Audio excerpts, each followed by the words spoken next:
qiyomat kunigacha musulmon, iymoni bor bandalarga Xudo e'lon qilib qo'ydi. Kim menga qarz beradi deb Xudo so'rayapti qarang. Shu oyat tushganda Rasululloh alayhissalom oyatni o'qib berdilar sahobalariga.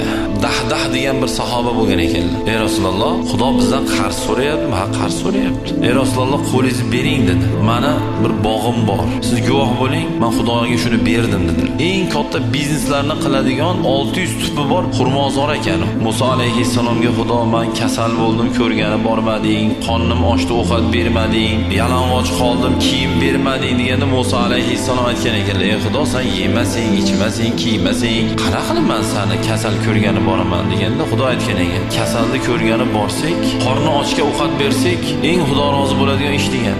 Yetim kelib, "Men yetimman" demaydi. Jannat sizga kerakmi? Kerak. Endi oqtaramiz. Rasululloh ancha munchasiga men bilan yonma-yon o'tiradi demaganlar. Lekin yetimni boshini silaganda men bilan yonma-yon o'tiradi.